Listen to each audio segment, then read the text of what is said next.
له کندهار څخه ډیر ښه او د پرمختګ خبر. هند ته د کندهار د انارو د صادراتو پیل. د کندهار د سوداګرۍ او پانګونې خونې مسؤلین وایي چې سږکال به د دغه ولایت په زرګونو ټنو انار هند ته صادر شي.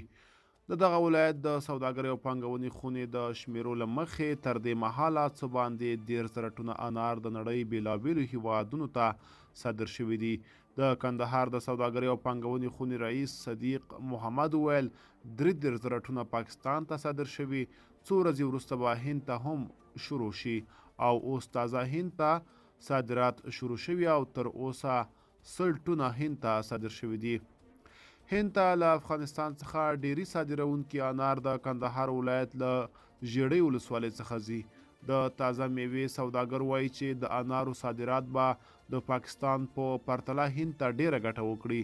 سعدالله طلوع نیوز ته وویل ورو ورو سوداګر یو له بل پسې انار صادروي او په هند کې ډیره ګټه کوو او په ښه بیه پلورل کیږي.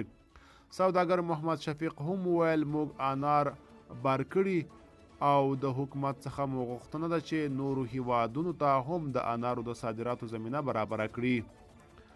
له بلې خوا یو شمېر بڼوال نړیوال بازار ته د انارو صادرول په اقتصادي پرمختګ کې مهم ګڼي.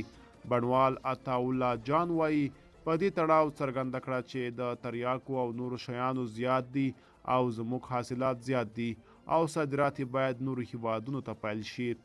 بڼوال عبدالغني وویل موږ خو غریب خلک یو، نو هر هغه څوک چې کورنۍ کې ډیر غړي ولري ښه ده چې په لوړه بیه وپلورل شي. د کندهار انار چې د کورني او بهرني شهرت لرونکي دي ډیری بڼونه یې د دغه ولایت په ارغنداب، ژیړۍ، خاکریز او ارغستان ولسوالۍ کې دي.